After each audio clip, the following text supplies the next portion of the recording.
बहुत समय पहले की बात है। एक नदी के किनारे एक सुंदर सा गांव बसा हुआ था। इस गांव के लोग खेती बाड़ी करते थे और जीवनयापन के लिए नदी के पानी पर ही निर्भर थे। वही नदी उनके लिए जल का मुख्य स्रोत थी।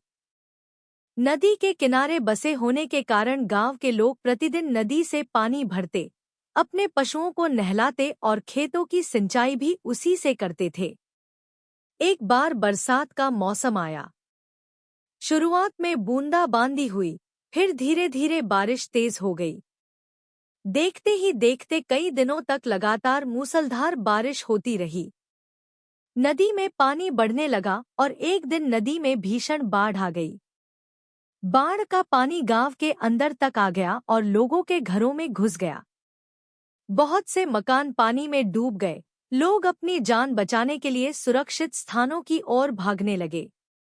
इस बाढ़ में न केवल लोगों को नुकसान हुआ, बल्कि उनके घरों का सामान भी बहने लगा। उन्हीं में दो घड़े भी थे, एक पीतल का और दूसरा मिट्टी का।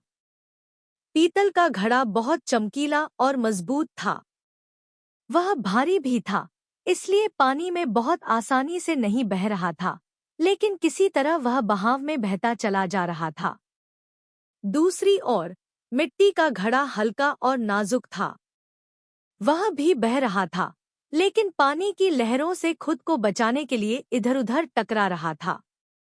पीतल के घड़े ने मिट्टी के घड़े को देखा और सोचा, यह घड़ा तो बहुत कमजोर है। कब तक यह पानी में टिक पाएगा?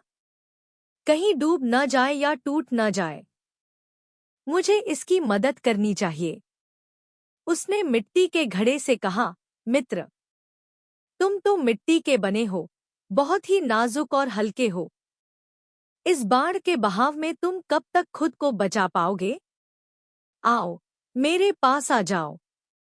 मैं मजबूत हूँ, तुम्हें सहारा दूंगा और डूबने से बचा लूंगा। मिट्टी का घड़ा थोड़ी देर चुप रहा, फिर उसने मुस्कराते हुए उत्तर दिया, मित्र, तुम्हारे सहायता के प्रस्ताव के लिए बहुत बहुत धन्यवाद। पर तुम और मैं एक जैसे नहीं हैं। तुम मजबूत और कठोर हो, मैं नाजुक और हल्का। अगर पानी के बहाव में हम पास पास रहे और गलती से भी तुम मुझसे टकरा गए, तो मैं तो चकनाचूर हो जाऊंगा। इसलिए मुझे तुमसे थोड़ी दूरी बनाकर ही बहना चाहिए। मैं अपनी तरफ से पूरी कोशिश करूंगा कि किसी तरह किनारे तक पहुंच जाऊं। इतना कहकर मिट्टी का घड़ा एक और बहने लगा और बहाव के अनुसार धीरे धीरे किनारे की ओर पहुंच गया।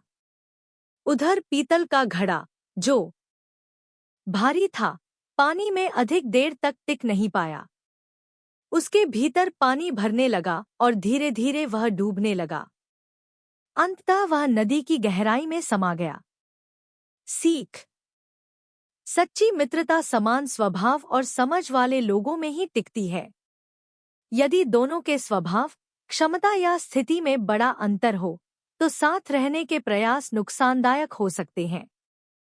इसलिए हमें समझदारी से अपने संबंध और दूरी तय करनी चाहिए। इसलिए किसी से भी मित्रता हमेशा सोच समझकर करनी चाहिए। अगर हम अपने से विपरीत स्वभाव के लोगों से मित्रता करते हैं तो कभी-कभी हमें उसका भारी नुकसान उठाना पड़ता है। Please like, share and subscribe my channel, and thanks for watching.